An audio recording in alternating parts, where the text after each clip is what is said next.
자, 이제 하는 내용은 성과 분석, 인공신경망 분석, 연관 분석까지 쭉 진행해 보도록 하겠습니다. 자, 우리 성과 분석입니다. 우리가 성능이 우리가 만든 모델이 어떤 게 더 좋냐. 그 때에 따라서 다를 수도 있고요. 모델마다. 하다 보니까 일반화 해보니 이 성능이 우수하게 나오다. 여러 명이 하다 보니까 그래서 그걸로 이제 굳혀지고 이제 이런 경우가 많죠. 특히 딥러닝 부분은 이제 막 이론이 정립되고 있잖아요. 그러다 보니까 논문을 갖고 이제 보통 하는데 논문이 나오면 대부분이 그렇게 하고 있어요. 해외에서나 뭐냐 SCI나 SSACI급의 논문이 딱 나오면 이제 대부분의 국내에서 이제 중소나 아니면 관련된 기업들은 그걸 갖고 이제 만드는 거죠. 모델링 한 거를 갖고 그걸 근거로 모델링해서 제품화하고 있는 지금 추세입니다. 그러니까 그런 부분 왜 검증됐다고 생각하니까 그러면 예산 받기도 좋고 투자 받기도 좋거든요. 이제 그런 식으로 하고 있는데 아직 정립이 안 돼서 그래요. 그래서 그러다 보니까 성과 분석이라는 게 굉장히 큰 이슈가 됐습니다. 그래서 특징이 뭐냐면 홀드아웃이라는 말이 나오는데 이런 말이 나올 때 뭔 말인지 모르면 안 돼요. 홀드아웃이 말 그대로 홀드 딱 이제 잡아놓고 뺀다는 거잖아요. 그럼 뭐냐? 원본 데이터가 있는데 랜덤하게 두 분류로 분리해요. 그래서 교차 서로 상호 비교 검증을 하겠다라는 게 홀드아웃입니다. 잠깐 놔둔다 이거예요. 한 부분을 딱 홀드해 놓는다는 거죠. 자, 모형의 합수 및 학습이나 구축을 위한 훈련용 자료로 하나는 놔두고 성과 평가를 검증용. 우리 배웠죠? 그게 홀드아웃이에요. 뭐냐면 훈련용 데이터 70%, 그쵸? 검증용 데이터 나머지. 그쵸? 그리고 검증용 데이터는 성과 측정만을 위해서 쓰고 이거 나머지는 우리가 70%만 갖고 모델링하고 자 이렇게 이제 어떠한 데이터가 있는데 그거를 딱딱 분류해가지고 띄워놓는 거 그걸 홀드 아웃이라고 합니다. 자, 그 다음에 크로스 밸리데이션 교차 검증이란 뭐냐? 그러면 우리가 주어진 데이터 갖고 반복적으로 성과를 측정해서 누가 해도 그 결과를 평균한 것으로 분류 분석 모형을 평가하는 방법인데 우리가 저번에 배웠죠. 잠깐 K-fold validation이라고 있다고. 즉 데이터가 특히 작을 때 많이 쓰는데 일반적으로 이렇게 분류가 100개가 있다면 5등분을 한다. 그러면 5fold. fold는 접는다는 뜻이고요. 5겹이라는 뜻이거든요. 그러면 여기서 내가 요 부분 그쵸? 80%만 갖고 돌려요. 그리고 요 끝에 20% 놔두고. 이해되시죠? 훈련 모델하고 나머지 20%는 검증용을 쓰고. 그리고 모델을 어떻게 한다고 그랬어요? 그냥 내비두고. 이제는 뭐예요? 그 다음 칸. 그것도 랜덤이잖아요. 그래서 80%를 쓰고 요거는 검증용으로 밸리데이션을 놔두는 거죠. 홀드아웃 하는 거죠. 그리고 돌려서 이거 갖고 모형 구축하고 이걸로 검증하고 이제 이런 식으로 하는 방법이라고 생각하시면 됩니다. 자, 그래서 부트스트랩인 다시 말하지만 평가를 반복한다는 측면에서 교차 검증하고 유사해요. 우리가 이렇게 나눠가지고 열 묶음씩 이렇게 한다고 그랬잖아요. 즉, 근데 여기서는 랜덤 방식이라서 훈련용 자료를 반복해서 왜 다시 넣었다 빼는 그런 방식이라고 그랬잖아요. 복원 추출 방법이에요. 훈련용 자료를 반복 재선정한다는 점에서 차이가 있다. 그리고 관측치를 한 번 이상 훈련용 자료로 복원 추출한다. 이게 키워드다 이거예요. 부트스트랩 하면. 그래서 전체 데이터 양이 크지 않는 경우에 모형 평가에 가장 적합한 방법이다. 이렇게 생각하시면 됩니다. 많이 들어보셨죠? 특히 뭐 프로그램 하시는 분들은 뭐 부트스트랩이라는 그쵸? 그런 애플리케이션도 있고 그래서 그러는데 그 모양이 바로 이런 말입니다. 복원 추출 무작위로 반복해서 사용한다. 이런 뜻이에요. 자, 그래서 우리가 사실은 이게 데이터를 통해서 이제 로지스틱 회계에서 나왔어야 되고 그걸 위해서 실습을 준비했었는데 여기서는 그냥 결과만 말할게요. ROC 커브라는 게 나와요. 이게 얼마나 분류나 이런 것들을 잘 했느냐 그런 내용인데요. 결론적으로 말을 하면 자, 이게 false positive rate가 있고 우리가 true positive rate 이런 식으로 나오잖아요. 결과는 뭐냐면 이게 이렇게 될수록 뭐냐면 가장 잘 분류가 되는 거죠. 근데 그렇게 100% 분류될 리가 없기 때문에 이제 보통 요거보다 한다는 건 이제 망가진 거고 모형이 뭐 이런 식으로 나와요. 그때 지금 여기 보이시죠? 지우고 요렇게 분류가 되는 거. 그러면 요 중에서 1번, 2번, 3번 중에서 어느 게 가장 잘 분류가 됐느냐? 그러면 요 3번이 분류가 잘 된 겁니다. 그렇죠? 여러분들이 원하는 것처럼 시험에 나오는 결과 해석만 가지면 이렇게만 설명하면 돼요. 저도 편하고 여러분도 편한데 그러면 이러면 다 외우셔야 되는 거죠. 그렇죠? 이유도 모르고. 근데 일단은 여기에 지금 나오지만 아우러시 커브가 클래스를 각각 분류를 할 때 잘 분류된 거는 결론만 말하면 트루 퍼지트면 트루 퍼지트도 1이라고 맞추고 0이면 0이라고 맞추는 거니까 이렇게 돼 있는 형태로 가면 그게 분류가 잘 된 거다. 커브를 보고 그렇게 생각하시면 되겠습니다. 자, 그리고 이익도표라는 게 있습니다. 리프트 차트라는 건데요. 우리가 이익이라고 그러면 우리가 목표 범주에 속하는 개체들이 우리가 원하는 레벨이 등급이 있을 거 아니에요. 각 등급에 얼마나 분포하고 있는지를 나타내는 값이 이익입니다. 그러면 이익도표라는 말이면 그 이익값을 누적으로 연결한 도표입니다. 그래서 각 분류 관측지가 각 등급별 얼마나 포함되어 있는지를 나타내는 도표라고 생각하시면 되겠습니다. 자, 그래서 요 리프트는 이거야. 향상도 곡선이라는 게 나와요. 그래서 랜덤 모델과 비교했을 때 해당 모델의 성과가 얼마나 향상됐는지 등급별로 우리가 딱 파악할 수 있는데요.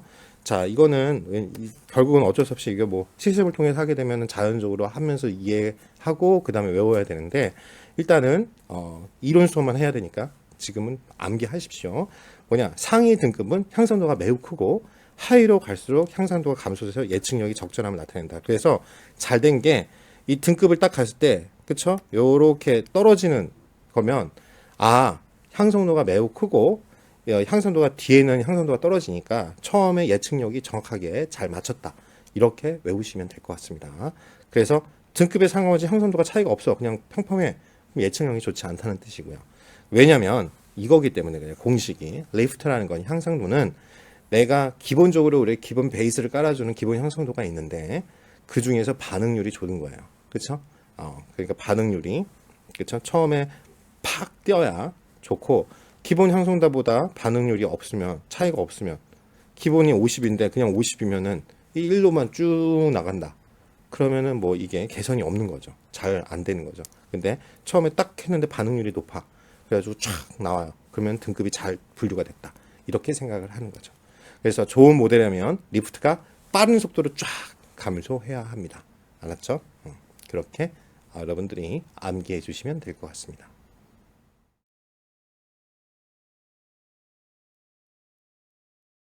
다음 할 내용은 인공신경망 분석 ANN에 대해서 하겠습니다. Artificial Neural Network. 그렇죠? 그냥 흔히 말하는 우리가 만약에 아이돌이면 조상돌입니다. 그렇죠? 퍼셉트론이라는 내용이에요. 딥러닝의 조상돌. 그렇죠? 그래서 말 그대로 인공신경망입니다. 여러분은 익숙히 들어봤겠지만 신경세포, 뉴런이라는 게 있습니다. 여러분 생물학 시간에 배웠겠죠? 그 신경세포를 여러분들이 보시면 어떻게 돼 있어요? 시냅스라고 해가지고 이렇게 신경세포가 뭐 이렇게 뭐 말미자 같이 생겼죠? 뭐 이렇게 돼 있잖아요. 그러면 여기서 저도 옛날 기억이 나는데 여기 뭐 이렇게 호르몬이 이렇게 가죠. 이게 뭐예요? 시냅스죠. 이게 전자 충격을 하는 그런 입자여가지고 어떻게 해요? 신호를 주고 받잖아요. 그렇죠? 신호의 교환으로 우리가 정보를 저장하고 학습합니다. 근데 뇌의 학습 이 방법을 갖고 수학적으로 모델링한 기계학습 알고리즘이 ANN이에요. 그래서 시냅스의 결합. 그래서 이걸 어떻게 하냐? 이 각각을 노드라고 하고 우리 알겠지만 이렇게 나온 걸 링크로 해서 마치 네트워크에서 하는 것처럼 개념을 갖고 온 거죠. 그래서 시냅스의 결합으로 네트워크를 형성한 신경세포가 학습을 통해서 시냅스에 어떤가 여기에 같이 세기가 있을 거 아니에요. 결합세기. 그렇죠? 그러니까 결합세기 할 때도 이거 똑같습니다. 리니어 컨비네이션 한 선형 결합한 내용이 그 수치가 높으면 발산하는 게 되겠죠. 그래서 변화시켜서 문제를 해결하는 모델 전반을 가리키는 게 바로 인공신경망 퍼셉트론입니다. 그러니까 이렇게 각각의 뉴런이 있고 우리가 어떤 자료를 인풋을 해요. 그러면 각각의 노드들이 이제 아웃풋까지 나오는데 이제 거기에 연결망이 나오죠. 우리가 이거를 나중에 배우겠지만 층을 은닉층, 히든 레이어라고 합니다. 그리고 각각을 이제 시냅스, 그렇죠? 이 정보를 전달하는. 우리 쪽에서는 이제 네트워크를 공유할 때는 각각을 이 기점을 노드라고 하고 그 각각을 링크라고 하는 거죠. 이가 만약 아마 여러분들이 컴퓨터 네트워크 공부를 하시면 연결돼서 같이 나오는 거죠. 그래서 이렇게 됩니다. 여기서를 인풋 레이어라고 하고요. 그리고 아웃풋 레이어, 그렇죠? 하고요. 이걸 히든 레이어라고 하는데 왜 은닉층이냐? 우리가 실제로 이거는 어떤 S대학교 인공대학원, 그렇죠? 거기에 기출 문제이기도 하죠. 구두 시험으로 나왔다고 하죠. 뭐냐면 딥러닝의 딥이 가리키는 건 뭐냐? 그건 뭐냐면 이 은닉층의 개수입니다. 그게 몇 개인지를 모른다는 거예요. 왜냐면 이게 블랙박스 모델이거든요. 그쵸? 왜냐면 그래서 이게 희한한 거예요. 뭐냐면 우리가 인풋 레이어에다가 어떤 정보를 줬는데 아웃풋이 나왔어. 근데 이게 어떻게 여기서 형성됐는지를 모르는 모양이 바로 블랙박스 모델이에요. 그래서 요 블랙박스 모델 중에 하나가 퍼셉트론에 대한 인공신경망인데 이걸 이제 해결하는 방법을 이제 알아낸 거죠. 그래서 지금 딥러닝이 활짝, 그죠? 원래 머신러닝의 한 종류가 딥러닝일 뿐이라고 했죠. 퍼셉트론이라는 기법이. 그리고 그 전에는 사실은 우리 여기에서는 이제 다루지는 않지만 서포트 벡터 머신 SVM이라는 모델이 있어요. 굉장히 정확했습니다. 근데 요게 이제 계속, 그쵸? 2000년대까지도 이 모델로 거의 통계학자들이나 다 쓰다가 딥러닝은 한참 떴다가 죽었어요. 그 비슷하게 퍼지 이론이랑 같이. 그러다가 확 했던 게 뭐냐면 수학적으로 두 가지를 발견합니다. 렐루라는 기법이 나오는 것과 또 하나가 뭐냐면 backpropagation, 즉 이게 이렇게 가는 게 이제 forward feeding이라고 하거든요. 앞으로 우리가 어떤 말대로 정보의 흐름 그대로 가는 거죠. 가는 건데 이제 요걸 뒤를 계산하기 위해서 가는 거꾸로 계산을 하는 거죠. 왜? 이 안을 모르니까. 그쵸? 그래서 인풋 값하고 출력 값은 아니까 거꾸로 가서 역으로 계산을 하는 거죠. 그러면서 여러분이 필요한 수학적 기법이 필요한 겁니다. 뭐냐? 편미분이라는 기법과 또 뭐가 필요하냐? 체인 룰이라는 걸 통해서 결국 우리가 처음에 입력값까지 계산이 돼 있는 거죠. 근데 그전에는 왜 안 됐냐? 문제가 있었습니다. 시그모이드라는 함수, 여러분 배웠는지 모르겠지만 이렇게 돼 있죠. 이 시그모이드 함수의 단점이 뭐냐면 신호세기가 뭐냐면 이게 지금 층이 몇 개가 되는지 이게 반응이 안 보이니까 계속 레이어 층을 늘렸는데 문제가 어느 순간에 이게 세기가 없으면 0으로 죽어버립니다.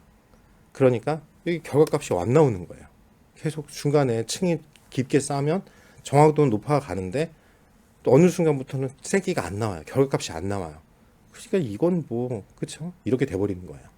결과값이 안 나오니까. 근데 렐루라는 방법이 생기면서 어떻게 냐 뭐 말씀만 할게요. 렐루라는 기법이 생기면서 이거는 세기를 강제로 어떤 값 이상, 임계치라고 그러죠. 이상이면 1을 쏘게끔 나옵니다. 그렇죠? 이렇게 나오거든요. 우리가 그래프가 이 렐루 함수를 통해서 결값이 나오죠. 그러면 결값 나오기 때문에 그걸로 역으로 백프로페이션으로 계산을 하게 되는 것입니다. 그래서 입력층은 각각의 입력 변수가 1대1로 매치되는 유론이 존재하고요. 우리가 말하는 히든 레이어, 딥러닝에서 딥이 들어간 이게 몇 개냐에 따라서 두 겹이면은 그쵸? 2층 레이어라고 하는 거고.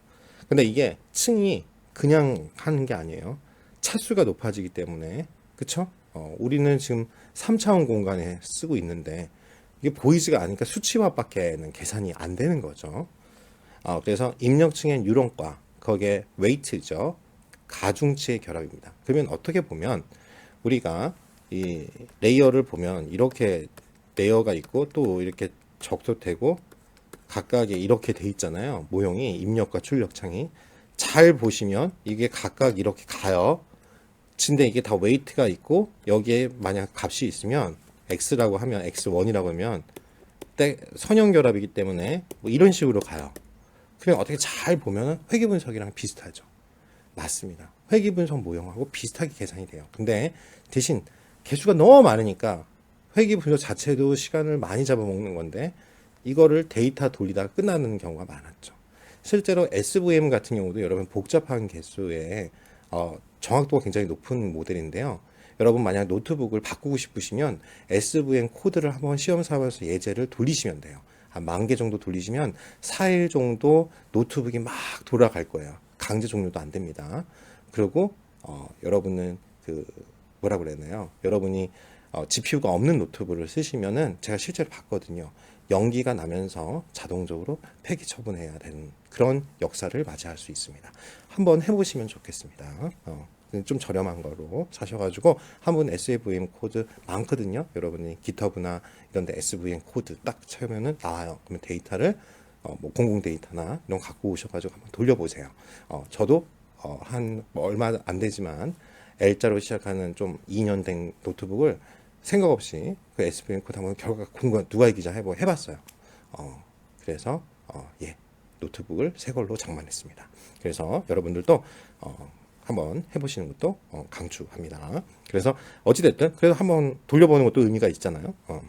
비싼 거죠. 그렇죠? 그래서 뉴런과 가중치 결합으로 생성되는 뉴런이 존재합니다. 그래서 은익층의 개수에 따라서 모형의 복잡도가 결정돼요. 그래서 은익층의 개수가 2개 이상이면 여기 말했죠. 딥 뉴럴 네트워크, 딥 러닝이라고 하는 겁니다. 그렇죠? 그래서 출력층은 은익층에서 뉴런과 가중치가 결합해서 생성되는 뉴런 존재예요. 그래서 예측하고자 하는 종속 변수가 존재합니다. 그게 뭐냐면 우리가 연속형인 숫자라고 하는 뉴메릭이고요. 그 다음에 바이너리나 멀티노미널, 그쵸? 알죠? 다항이냐 아니면은 이진분류냐 그에 따라서 출력층의 개수가 결정이 됩니다. 그래서 히든층과 출력층에 존재하는 뉴런이 있는데 이전층에서 입력값과 가중치를 서메이션 하죠. 계산하는 기능이고요. 뉴런의 가중합을 그쵸? 입력값으로 신호를 출력하는 활성화 함수 그걸 액티베이션 펑션이라고 하는데 그 중에 이제 많이 쓰는 게 시그모이드 함수하고 그 다음에 소프트맥스 함수를 많이 씁니다.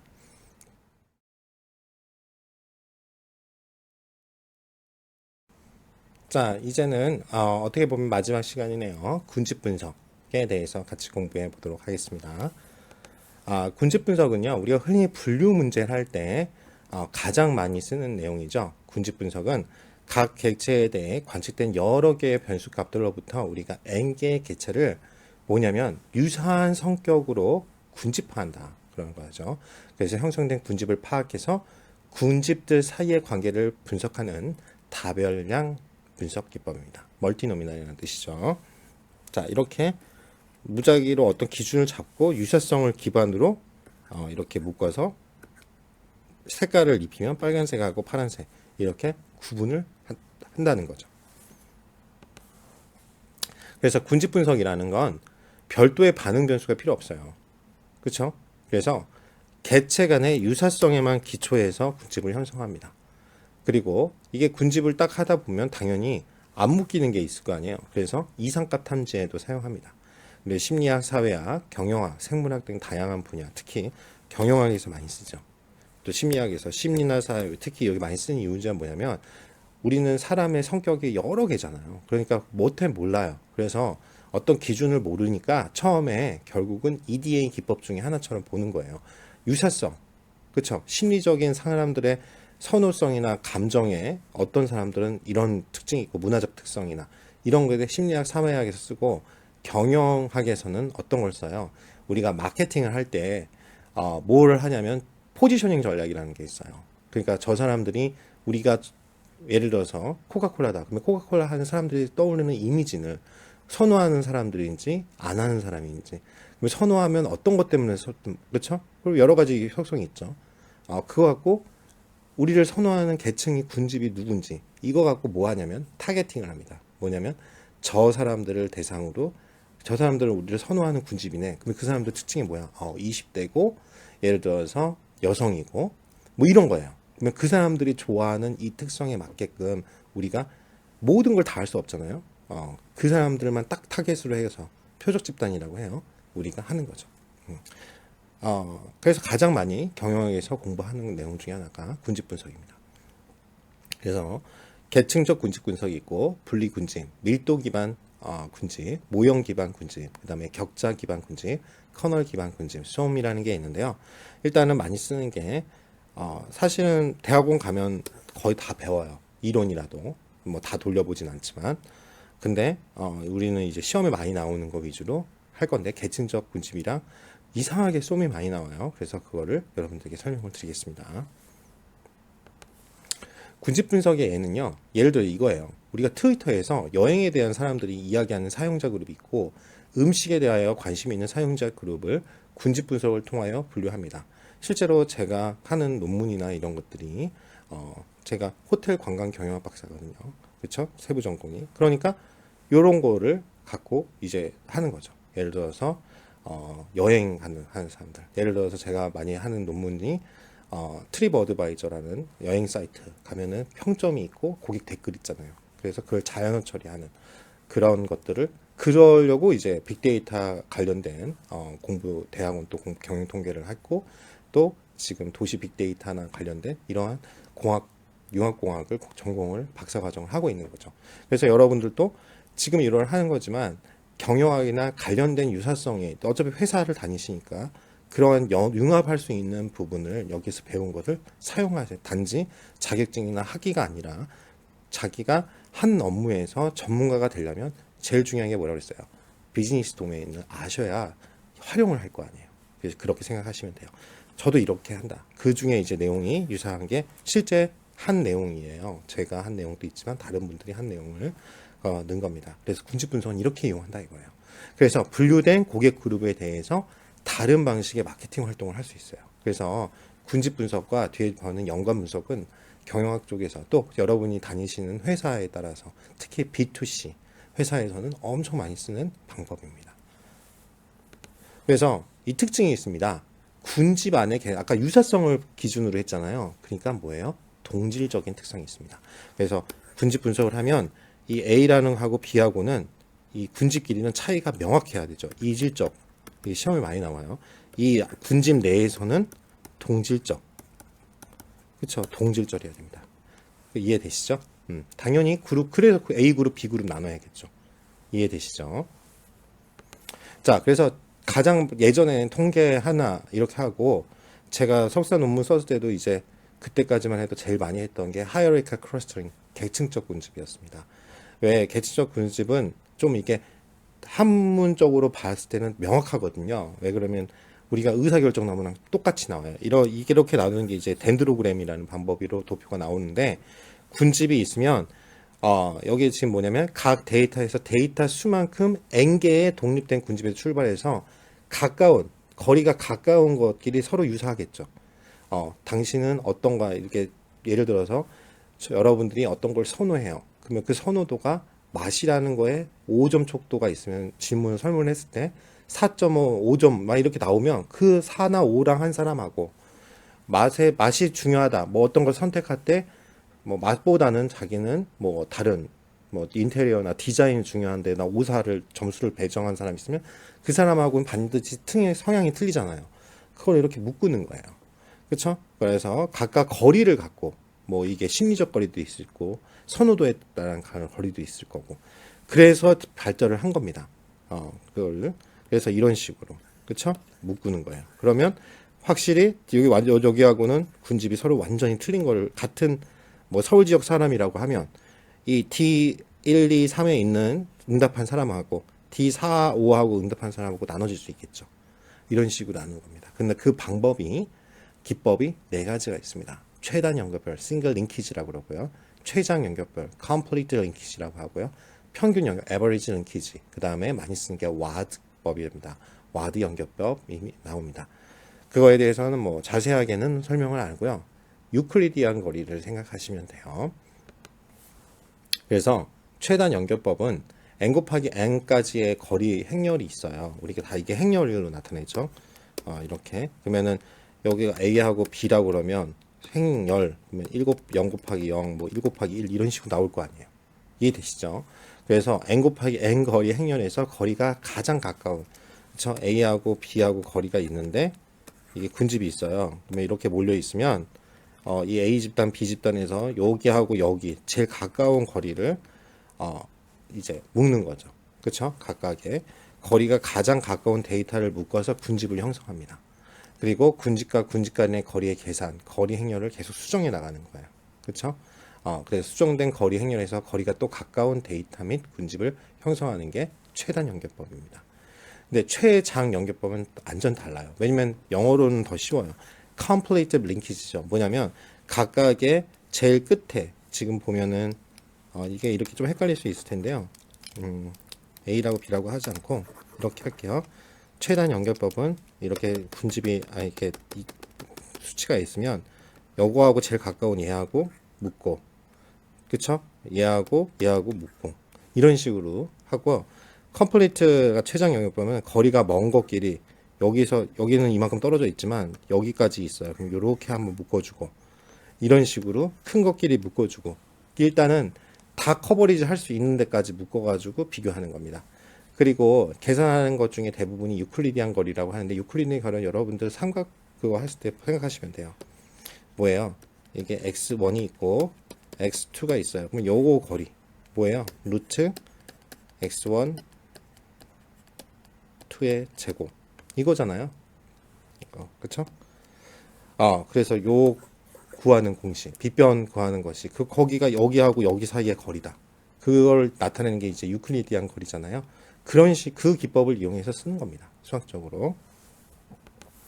그 다음에 평균은 뭐냐면 아까 최단 연결법하고 거의 비슷해요. 같이 거리가 가까운 군집들끼리 묶는 대신 평균을 사용한다. 그 차이만 있습니다.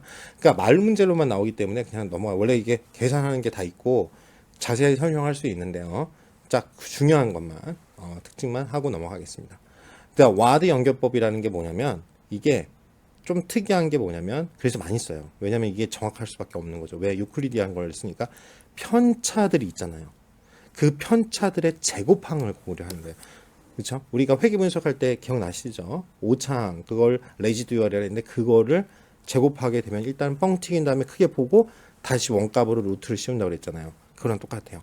편차들의 제곱함을 고려해요. 그래서 결국 그러면 뭐예요? 군집들 간의 정보 손실이 그냥 빼가지고 최단 하면 딱 여기 나머지 다 버리고 요거 가까운 거리 묶어, 이게 이렇게 했는데, 그게 아니라 이렇게 되면은 뭐예요? 편차들의 제곱합까지 같이 고려를 하니까 정보 손실이 최소화 되겠죠. 그렇게 하는 군집화 진행 방법이라서 실제로는 논문 같은데, 왜냐면 최단은 금방 나와요.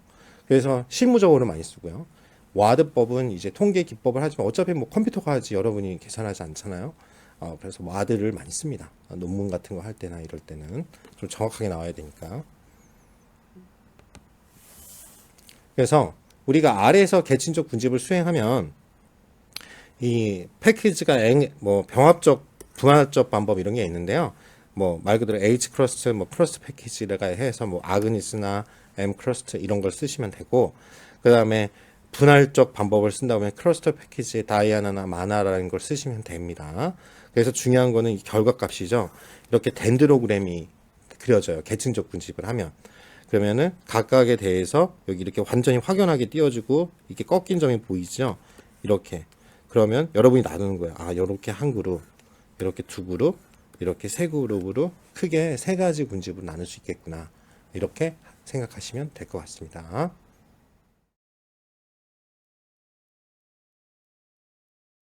그 다음에 우리가 하는 건 실제로 이제 예전에는 계층적 군집 분석으로 통해 가지고 대부분이 학술계에서 논문을 쓰거나 군집 분석한다고 그러면 대부분 다 계층적 군집 분석을 했어요. 근데 그건 데이터 양이 한정돼 있을 경우에 그렇게 많이 쓰고요. 사실은 대부분은 비계층적 군집 분석을 하게 됩니다. 처음에는 학문적으로는 이걸 안 썼던 이유 중에 하나가 뭐냐면, 가장 많이 쓰는 게 이제 K민즈라고 그래가지고 우리가 사전에 K개의 군집이 몇 개라고 예상을 정해놓고 사전에 정해놓고 이제 돌렸거든요. 그래서 여러 번 돌리는 거죠. K가 군집이 2개, K가 3개, 즉 군집이 3개, 이렇게 우리가 사전에 어떤 군집수를 계산해놓고 그게 맞는지 확인하는 절차였어요. 그러니까 여기 보시면 비계층적 군집의 특징은 사전에 군집수를 정해줘서 대상들이 군집에 할당되도록 해보는 거예요. 그러니까 예를 들어서 이렇게 그냥 대충 군집이 딱 보여. 그러면 우리가 한 3개 정도 적당하게 3개 정도를 나눠볼까? 그랬더니 색깔로 구분해봤더니 이렇게 잘 됐어. 그러면 이게 맞네. 잘 군집이, 각각이 얼마큼 잘 군집이 되는지 우리가 정확도, 성능 평가를 하고, 그쵸? 분류 문제 하실 때 기억나시죠? 그래가지고 민감도나 센서티비티나 이런 것들을 본 거죠. 근데 이제 그런 거는 사전에 연구자나 누가 하는 사람이 사전에 이렇게 군집을 정해준다는 게 임의적이지 않냐. 그래서 학술계에서는 처음에는 반발 안 했는데 지금은 데이터가 너무 많으니까 빅데이터 분석할 때는 모르는 거예요. 그렇죠? 딥러닝도 그러잖아요. 블랙박스 모델이니까 이것도 그래요. 그러니까 일단은 해보는 거죠. 적당하게 우리가 할 수 있는 뭐 3개, 4개, 5개 보통 이거 갖고 한번 해보고 그 중에 잘 군집이 분해된 거를 우리가 택하는 거죠. 이해되시죠? 그런 식으로 이제 방법이 바뀐 겁니다.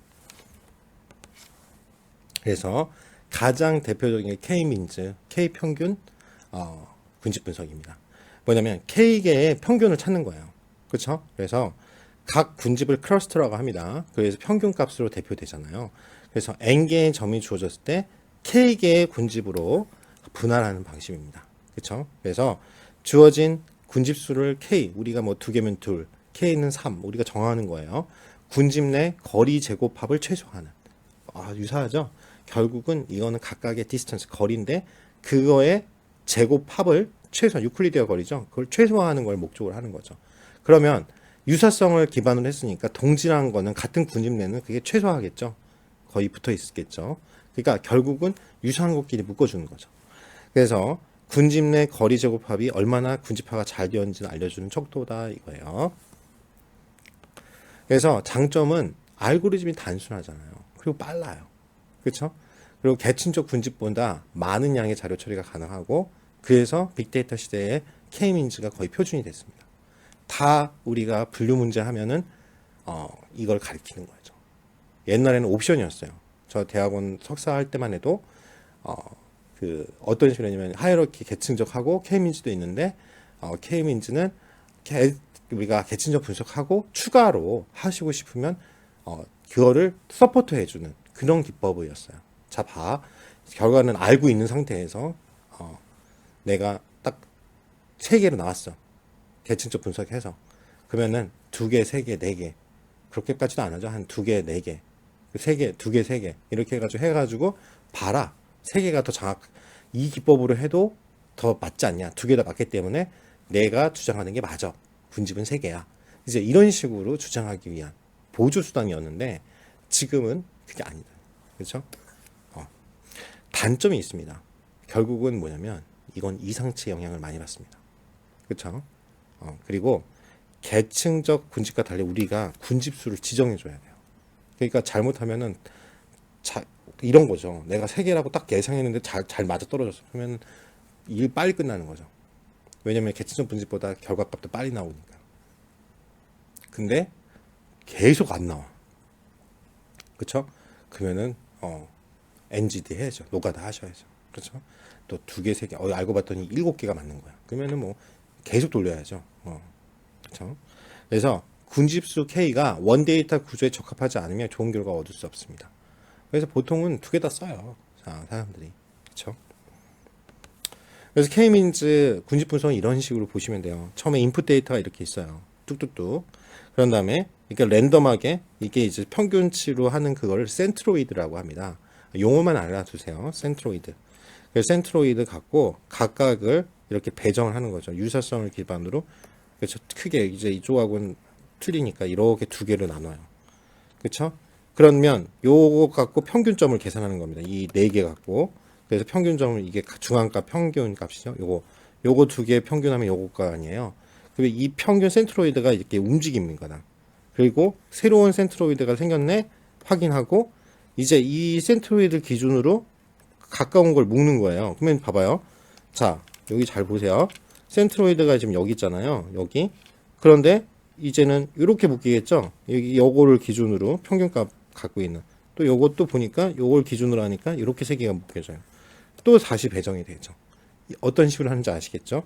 그러면 요걸 갖고 이렇게 3개가 묶었는데 이 3개가의 평균점을 보니까 여기에요. 또 새로운 센트로이드가 생겼죠. 또 요 3개를 갖고 평균점을 내니까 여기에요. 요건 그대로 가네요. 그렇죠?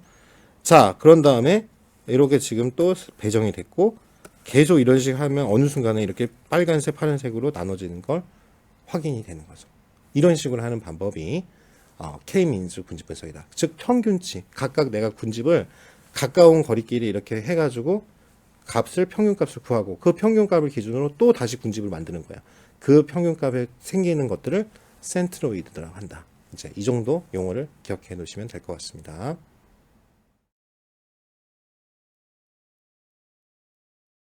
그 다음 공부하셔야 될 게요. 혼합분포 군집이라고 그래서 가우시안 혼합 모형이라고 합니다. 그쵸? 그래서 모형 기반의 군집 분석이고요. 이게 뭐냐면 결국은 우리가 그 정규 분포성이 있잖아요. 그걸 정규 분포를 가우시안 분포라고 하거든요. 우리가 이런 정규 분포 모양 종 모양 아시죠? 그걸 갖고 이제 이렇게 3차원으로 하면 이렇게 이런 모양이 나오잖아요.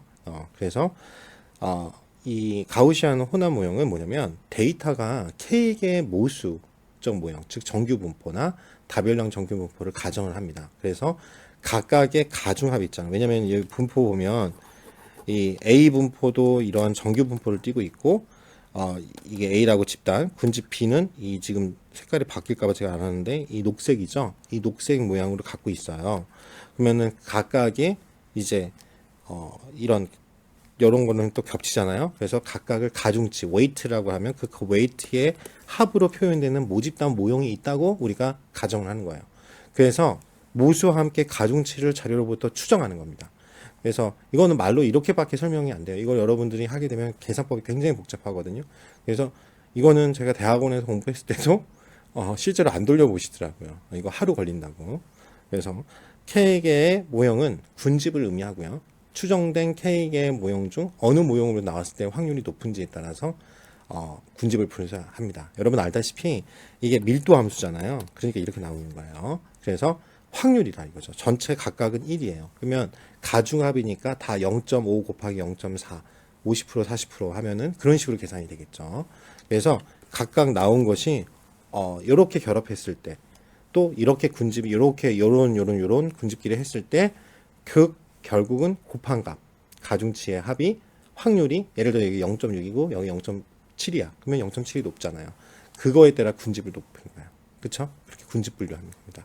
그래서 혼합 모형에서 모수와 가중치를 추정할 때는 우리가 최대 가중치 가능도, 그렇죠? 그걸 이제 likelihood라고 해서 최대 우도법이라 하는데 그 최대 가능도 추정에는 뭘 써요? EM 알고리즘이라는 걸 사용해요. 그래서 그 EM 알고리즘이 굉장히 중요한데 그거에 대해 잠깐 설명을 드릴게요. 바로 뒤에 나올 거니까 일단 장단점부터 하겠습니다. 장점은 확률 분포를 이용한다 이거죠. 그러니까 수치 해석이 되는 거예요. 군집을 수행하는 모형 기반의 군집 방법이고 군집을 몇 개의 모수로 표현할 수도 있고 서로 다른 크기나 모양의 군집을 찾을 수도 있습니다. 단점은 EM 알고리즘을 사용하니까 벌써 확률 밀도나 이러니까 계산이 오래 걸린다고 그랬잖아요. 모수 추정에 시간이 소요돼요. 그러니까 그리고 군집 크기가 너무 작잖아요. 추정도가 저하가 됩니다. 그리고 당연히 단점이 뭐예요? 정규분포나 이런 것들이나 평균이나 이런 거의 단점은 이상값에 민감해서 사전에 잘 제거를 해줘야 돼요. 그러니까 정확한 수치를 알고 싶다. 이렇게 하고 싶을 때는 보통은 가우시안 혼합 모형을 하죠. 그래서 보통은 이 모형은 언제 많이 쓰냐면 군집 분석을 뭐 다른 기법들 특히 K민즈나 이런 걸로 대부분 해요. 그래서 정확하게 나왔잖아요. 근데 이제 그거에 이제 약간 군집 분석이라는 게 자기가 뭐 경영학도들 같은 경우는 그냥 군집 분석 이렇게 잘 그림으로 되면 잘 묶였네. 그리고 그 군집들을 자기네들이 명명을 그렇죠? 브랜드를 하기 위해서 명명을 하고 여러 무슨 세대 이런 식으로 한 다음에 마케팅을 하면 끝이지만 공학도 입장에서는 이게 분류가 잘 됐고 어떠한 기준으로 해야지 이게 딱딱 되는지가 궁금하잖아요. 그래서 어떻게 해요? K민즈로 분류가 뭐 3개, 이게 애매할 때가 있어요. 3개로 해도 되고 4개로 해도 되고 막 이런 모형이 나올 때 좀 더 정밀하게 수치로 계산을 하고 싶은 거예요. 그래서 이거를 일반화를 하고 싶은 거죠. 공식처럼 만들고 싶은 거죠. 그런 욕구가 막 있잖아요. 우리들은 공학도들이라. 그래서 그런 것들을 하고 싶으면 이걸 쓰시는 거죠. 가우시안 혼합 모형을. 그래서 EM 알고리즘이 뭐냐면 잠재 변수라고 해요. latent variable이라고 하는데 우리가 모르는 Z의 기대값이죠. 그렇죠? 이 군집은 블랙박스 모형이니까 요거에 미치는 변수들이 여러 개가 있는데 눈에 보이지 않는 잠재 변수가 밀도 함수에는 있겠죠. 그 Z를 기대치를 계산하는 방법입니다. 뭐냐면 일단은 정규 분포를 따른다고 가정하고 각 자료가 어느 집단에 나온지 안다면 어떻게 우리가 모수 추정이 어렵지 않다고 생각을 하겠죠. 그 정규 분포를 따른다고 하면. 그러면 각 자료가 어느 집단에 나온지 모르기 때문에 우리가 잠재 변수의 개념을 도입하는 거예요. 즉 그래서 잠재 변수를 우리가 z라고 하면 모수의 초기 값이 주어져 있어요. 그러면 초기 분포 값을 알아야죠. 그러면 각 자료가 어느 집단으로 나올 확률이 높을지를 대충적으로 추정할 수가 있습니다. 그런 다음에 m단계로 가는 거죠. 이 기대치가 나오면 그거 갖고 기대값이 나오잖아요. 그거 갖고 파라미터를 추정합니다. 그렇죠. 그럼 조건부 확률이 들어가요. 이거였을 때, 자, 뭐냐면, 우리가 조건부 확률 공부하셨잖아요. x였을 때 y. 그쵸? 그러면은, px였을 때, y하고 x. 이거잖아요. 서로 결합하는. 그렇죠? 교집합. 그러면 교집합일 때는 어떻게 해요? 동시니까 곱해줘야죠. 그렇죠? py 곱하기 p. 이게 서로가 독립이라고 할 때, 이렇게 해줘야 되잖아요. 그렇죠? 그러면 동일합니다. 조건부 분포로부터 조건부 기대값을 구해야 돼요. 뭐뭐라고 x라고 했을 때 y의 확률. 그렇죠? 이런 식으로 계산을 해 주셔야 된다는 거죠. 즉 관측 변수 x와 잠재 변수 z를 포함한 이게 로그 함수예요. 로그 가능도 함수가 해야지 이렇게 나올 거 아니에요. 로그 가능도 함수의 상수값인 z의 조건부 기대값을 대입합니다. 그래서 로그 가능도 함수가 최대로 하는 모수 파라미터를 구하는 거죠. 그걸 적용하는 겁니다. 딱 봐도 머리가 아프죠. 예. 저도 이거를 공식만 봤어요. 그리고 덮었습니다. 그러니까 근데 사실은 이런 걸 해야 되는데 그래서 아무튼 EM 알고리즘은 여러분들이 반드시 아셔야 되는 알고리즘이고 공학도로서 여러분들이 내가 나중에 이런 프로그램이나 아니면 공부를 더 하셔서 공학 박사까지 하고 싶다. 그래서 우리 학교에 나중에 교수님으로 오고 싶다. 그러면 EM 알고리즘 반드시 하셔야죠. 그리고 이거 갖고 프로그램도 만들고 공식도 만드시고 화이팅. 알았습니다. 그러면 일단은 여기까지 가우시안이나 혼합 분포 군집은 여기까지 하도록 할게요. 자, 그 다음에 하실 거는 솜이라는 모형이에요. 자기 조직화 지도. Self Organizing Map이라고 합니다. 자, 이게 좀 특이해서 이렇게 시험에 많이 내는 것 같아요. 근데 실제로는 오버피팅 문제가 좀 심해가지고 한동안은 떴다가 안 쓰는 모형인데 이상하게 ADSP에는 많이 나와서 그렇죠? 합니다.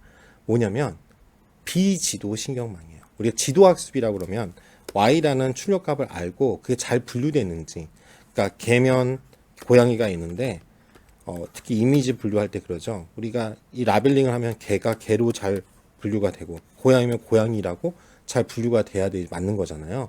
우리가 추정한 게 이제 그런 식의 하는 게 지도학습이고 비지도학습은 모르고 군집 분석 같은 게 그거예요. 하다 보니까 이렇게 A하고 B하고 C라는 군집으로 세 개로 나눠졌네. 그렇게 되는 거예요. 그래서 비지도 신경만 모델이에요. 그래서 고차원의 데이터를 결국 저차원. 고차원의 데이터라는 게 뭐냐면 변수가 여러 개면은 차원이 많다는 거죠. 우리가 변수가 세 개면은 결국 그림을 그릴 때 변수가 세 개면 뭐예요? 아니죠. 이렇게 3차원으로 그려지잖아요. 즉 차원수랑 관련이 있어요. 그렇죠? 그래서 변수를 줄이는 차원 축소가 바로 그런 개념이었죠. 저차원으로 줄이는 거잖아요. 근데 이거를 뉴런이라는 개념을 했기 때문에 핫했죠. 한 번. 그렇죠? 그래서 저차원의 뉴런으로 정렬해서 지도 형태로 볼 수 있는 거예요. 그래서 이걸 코오넨이라는 분이 만든 알고리즘인데요. 입력 변수의 위치 관계를 그대로 보존한다는 특징이 있습니다. 위치 관계를. 그렇죠? 그래서 이제 좀 지우고 할게요. 실제 공간에 입력 변수가 가까이 있다면 지도상에서 가까운 위치에 존재하는 걸 의미합니다. 왜? 이게 위치 관계를 그대로 보존하니까 내가 실제 내가 공간에서 입력 변수가 내가 딱 있으면 지도상에 나타나는 딱 거리하고 존재해요. 그러면 뭐예요?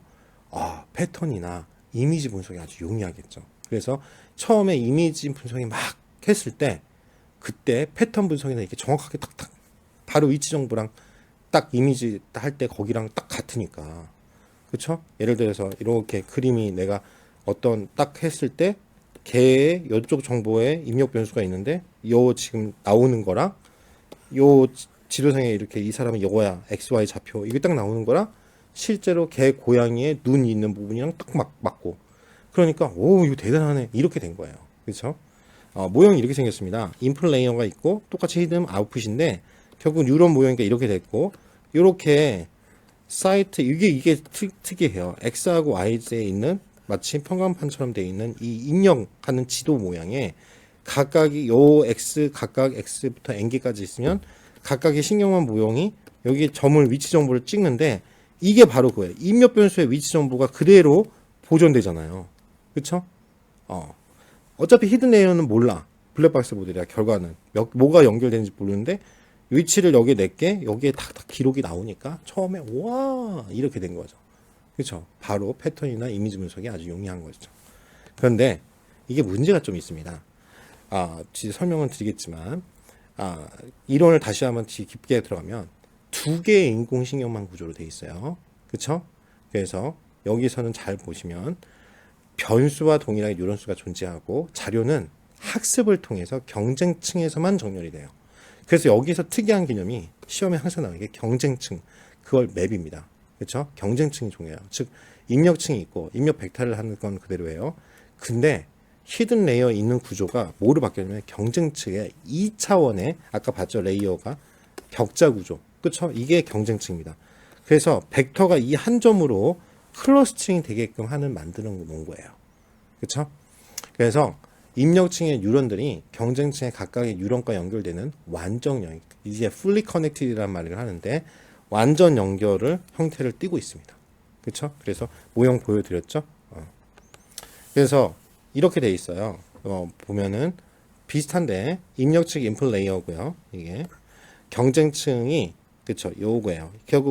결국은 이게 히든 레이어 있는 부분을 원래는 보여지지 않는데 우리가 XY라는 레이어를 만들어 가지고 경쟁층에서 거기서 벡터화 시키거나 그렇게 보여주는 거죠. 그게 이제 특이한 거죠.